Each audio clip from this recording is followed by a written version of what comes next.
Shalom, Apostle Tahar, coming back at you with the truth, giving all praise to Yahweh Ba'Shem, Yahweh Shai Ba'Shem, Wakah Kodash. And I'm going to entitle this video.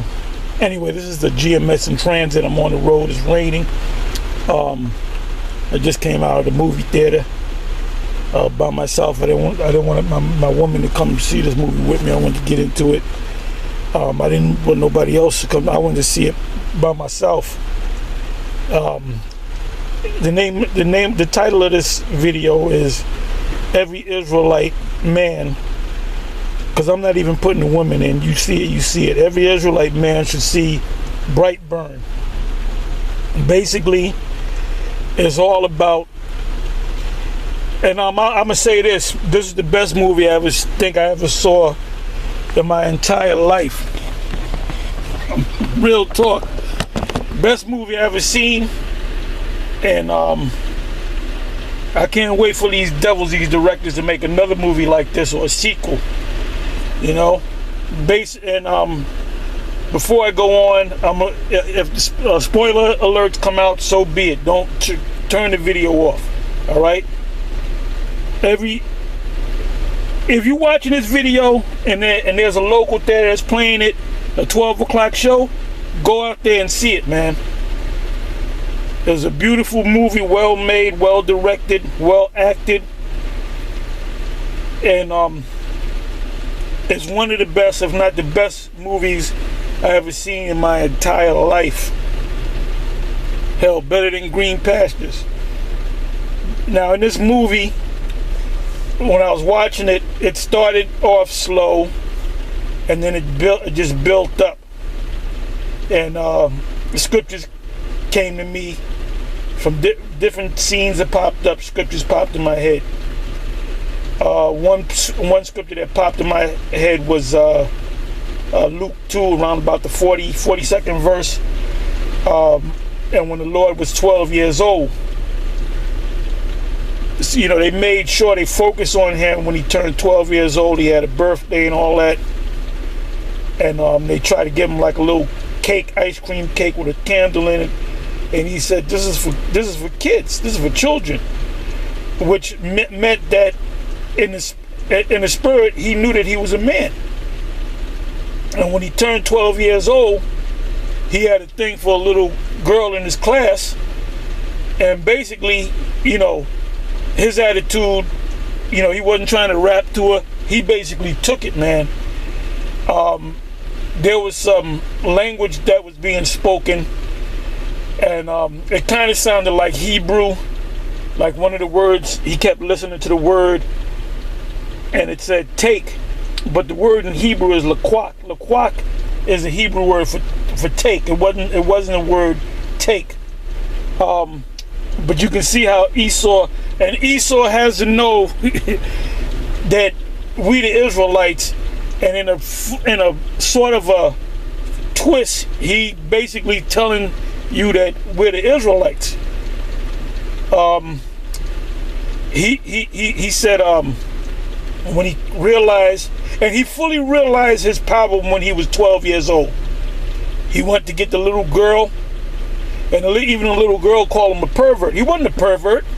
He was a man, and his so-called father told him, gave him the story of the birds and the bees when he was 12 years old. See, Esau knows things, unlike you bird-brained, backward-ass niggas. You know, when a boy turns 12 years old, and sometimes it could be 11, he becomes a man, and they explain that in the movie. And the little girl that he was after, she was in the same class, so she had to be 12 years old. So at 12 years old, that's when the movie really, you know, that's when you really get into it, man. And this motherfucker here, boy, excuse my French, he got surgical with the power that he had. If the Most High give me that type of power, I'm gonna get surgical too. And he was creative with the spiritual power, the way he was killing people. I mean, he was creative with it, man. And I thought about the scene in Training Day where Alonzo said, I'm surgical with this shit. Well, this little kid, this little boy right here that became a man, he was surgical, man. And anytime he killed somebody, I couldn't wait until he killed the next person. I'm like, yeah, I wonder how he's gonna take this motherfucker out. This is the story, the alter ego of Superman. The original Superman should have been like this. Superman shouldn't have been he shouldn't have been a good guy. He should have been a bad guy. And even at the end of the movie, he said, I think he said, I'm a bad boy, or something like that. It was like a song that was playing. But this little motherfucker got surgical, man, and creative. He said the point where he said, take the world. When the spirit jumped on him, he said, take the world. And he went to the chick's house, the little young chick's house. And when her mother got in the way, he fucked her mother up. Surgical, man. Everything he did was surgical. The scriptures also speak about we shall meditate a terrorist. Well, this little dude was meditating terrorists, man. He was calculating how he's gonna kill people. He didn't just kill him, he set him up cold and killed him, man. And he put that mark.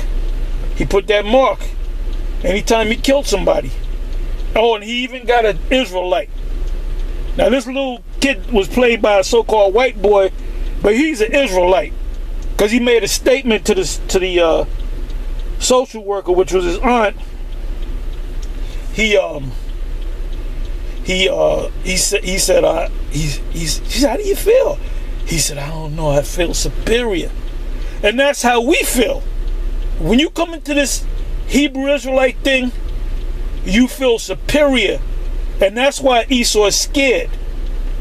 See, Esau's afraid of physical threats and spiritual threats. But he's more afraid of a spiritual threat than a physical threat. And that's why they constantly, vocab and all these other people and these jakes that they done hired, like Dr. Eric Mason, they hired these people, man. They pulled them to the side, gave them some money to say that we're not Israelites. Well, in the movie, even the Jake got it. This fucking sheriff. This motherfucker, that was KB. For you ones that know KB, that was KB. KB became a sheriff and pop talking shit. And I said, I know you're going to take this nigga out cold. And he did. He did, man. He took his father out cold. He took the little girl's mother out cold. And then at the end of the movie, hey, he even took his mother out cold. And I wanted her to die. I wanted that Edomite bitch to fucking die, man. And at the end of the movie, he started killing mass people, man. And basically, at the end of the movie, it's like they can definitely make a sequel to that. What is he going to do when he grows up? What is he going to do when he actually becomes a man? Because he had a keen mind to him. He had a keen mind, like a dragon. A dragon is known for their keen mind. And he was keen, he was calculative. He meditated terror, horrors. It says in Daniel 7, or what is that? Daniel 7, was it either 7:18 or 7:25? 7:18. The saints of the Most High shall take the kingdom. Well, that's what he said. Take the world. He said, take the world. And he would draw, in the coloring in this book, he would draw what he did. And at the last page, he showed him being on top of the world with dead bodies, skeletons underneath him, man. So that was a beautiful thing. And all praises to Yahweh B'Shem Yahushai for putting the spirit on these devils to make a movie such as this. I loved the movie. It was a good movie. I got all into it, man. Like I said, the movie starts a little slow, but then it builds up, and then you get into it, man. And you find yourself leaning forward, you know, waiting for the next victim. And you know, like I said, a whole lot of scriptures were coming to mind. Different scenes came up, different scriptures came to mind. Another scripture came to mind, James 2. For the Lord will have judgment without mercy. Well, this kid, he didn't have mercy on nobody, man. He didn't have mercy on his so-called mother. He didn't have mercy on his so-called father. And he didn't have mercy on his so-called uncle. He got killed the worst, in the worst way. It was a beautiful movie, and I couldn't wait for the next victim to get got. And now the Uncle Tom nigga, KB, the sheriff, he got, the way he got took out was beautiful, man. And I thought about Isaiah 13. Anyone that is joined unto them shall be thrust through with the sword. So this child was basically a sword, man. He was a murder. He was an instrument of death and murder. And you can see how they kept up with the movie. He could have took out the whole planet. The Most High gave him supreme power. Now they never called him the boy's name was Brian. They never called him Clark, you know. Jarrell never came into the scene talking about, you are my son, Kal-El. That didn't happen. But when you watch the movie, you can see it's talking about Superman in a different turn. Him being evil, man. And he said he's trying to be good, but he can't. Because it's the power of the Most High. What does it say in Ezekiel? Ezekiel 25:12, man. Not by the Most High's anger, not by our anger. So you got Israelites out there that might have Edomite mothers that might say, well, that's my mother. Look, man, when the Most High give you that spiritual power, you're going to kill your mother if she ain't dead already. And but another beautiful thing about the movie was Esau's logic. Esau's wacky, stupid logic, trying to figure shit out. And the, you know, the reaction how Edomite, right before Edomite gets put to death, they'll react certain ways, just like an Edomite should. Like his so-called uncle, like his aunt's fiance or whatever. It was funny, and many a time I wanted to clap, but there was people in the theater. They probably would have thought I was weird. I said, you know what, I'm a chill, man. The scripture say, "Be wise as a serpent and harmless as a dove," man. But I wanted to clap. You know, I was smiling, and it was a beautiful experience, man. Like I said, every Israelite should see this movie. And every Israelite man should see this movie and identify yourself with the little boy Brian in that movie, because that's you. And that little kid, he might have looked like an Edomite. He wasn't no Edomite, man. He was an Israelite. You know, he was a confusion of face. Like I said, when he spoke to the guidance counselor, he said, I feel different. I feel special. I feel superior. And this is what Esau is afraid of. The fact that we go out there week after week, week in, week out, making these videos, telling you that no matter how many times Esau say they're not Esau, we know that you're Esau, man. We know that you a bunch of Edomites. We know that, man. We know who the Moabites are. We know who the Ammonites are. We know who we are. And that's what this devil is afraid of, man. The fact that we woke up to the fact that we're Israelites. So Esau knows that, so he's doing everything to say, nah, you guys are not Israelites, though. That doesn't make no sense. But that's not turning any Israelite around. Now, any of you Israelites that these sold out Jake, these Christians, these Edomites, guys like Vocab Malone, any of you that follow these guys, may the Most High, you know, I'll say it this way, bring bad things to you. All you niggas that came into Israel, whether you joined GMS or ISUPK or IUIC or any of them groups, and you went back into being a Christian, man, may the Most High destroy every last one of you. Like this guy, Brother Jay. The Most High gonna destroy that nigga, man. Because what he should have did, he should have kept teaching that he was an Israelite. The same goes with Judah Mack and the rest of them guys.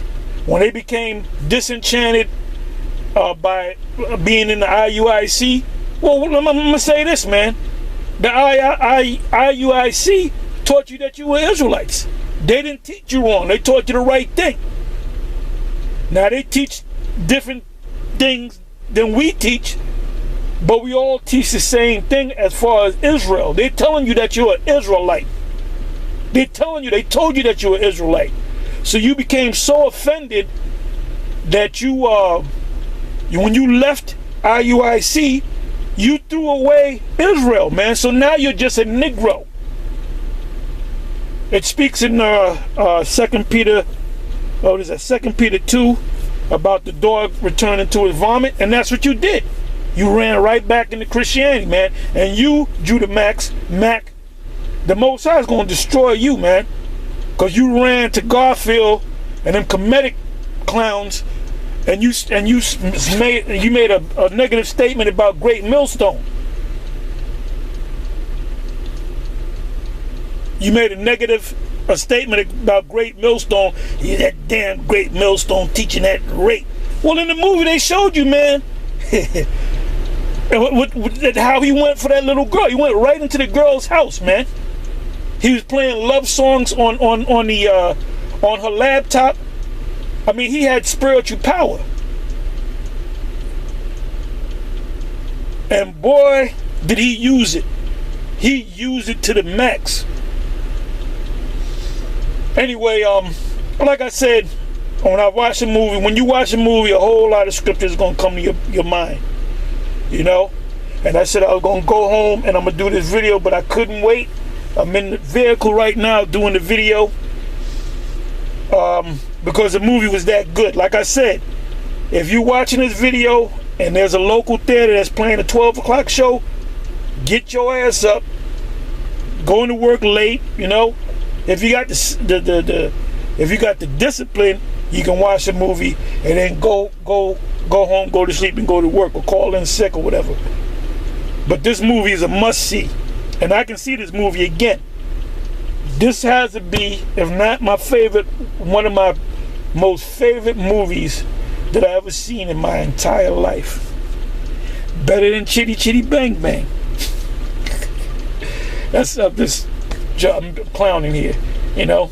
But you know, as a child, you watch movies that you got all into, The Wizard of Oz, and it's better than The Last Dragon. You know what I'm saying? This is the best movie I ever seen. And if you go to see this movie and you say, and you an Israelite man, and you say I really didn't like it, guess what? You a motherfucking tear, man. And you gonna die. Anyway, with that, I'm gonna say shalom, on to the next one. And I hope they come out with a sequel to this movie. Shalom.